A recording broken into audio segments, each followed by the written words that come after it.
Good morning. I will be explaining the poem Voice of the Unwanted Girl by Sujata Bhatt. Sujata Bhatt was born in Ahmedabad, a graduate of the Writers' Workshop, University of Iowa. She has been one of the finest poets alive today.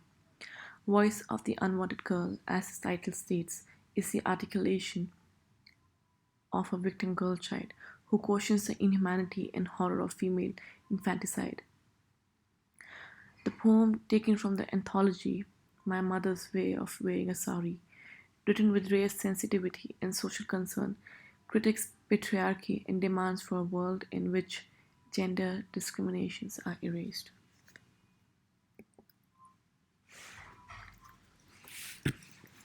The speaker of these lines is an unborn female fetus who was killed in the womb.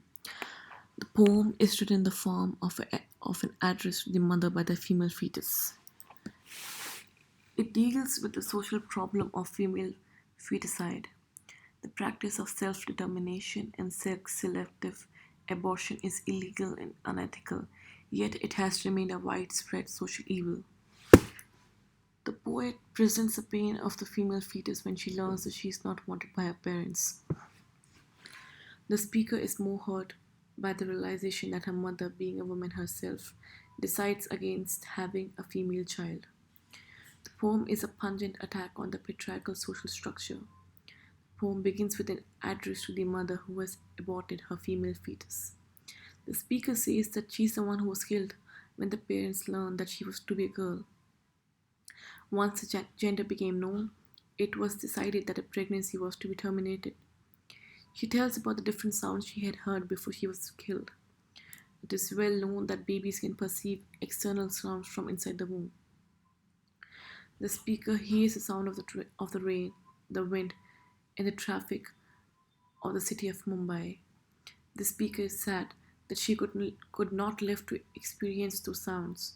She is also trying to say that even though they live in one of the most developed cities, yet they practice gender discrimination. The poet points out at the irony of the concepts of development and modernization. She says that modernization has not been able to eliminate the old malpractices of the society. The speaker further describes her situation when she is taken out from the mother's womb and lies dead in the autopsy room. She says that she remains unclaimed, she does not belong to anyone, and becomes an object of investigation in the laboratory. She loses her identity, her sense of being human. As an object of research and investigation, she has no voice. She is of some use now that she cannot express herself. She describes her undeveloped state and compares herself to a sliced pomegranate. She says that she is a fruit that has not been touched and tasted. By saying so, she points out her situation.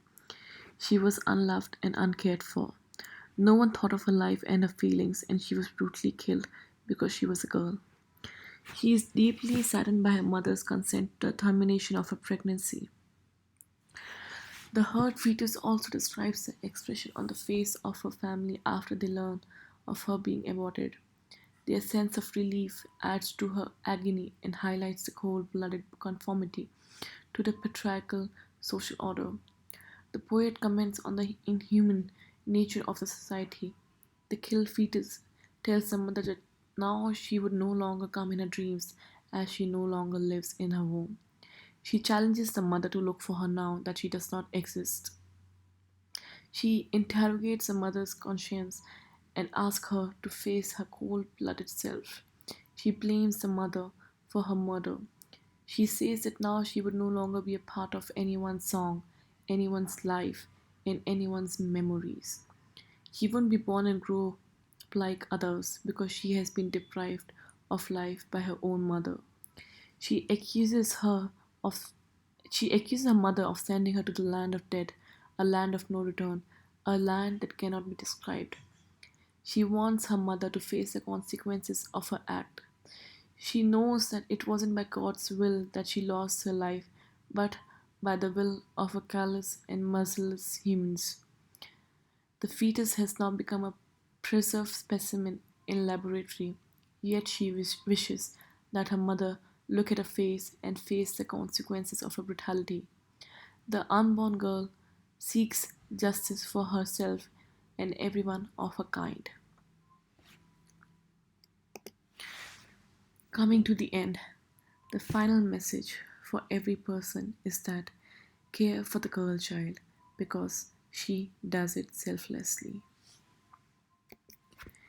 An important note, please make pointers before starting with the critical analysis.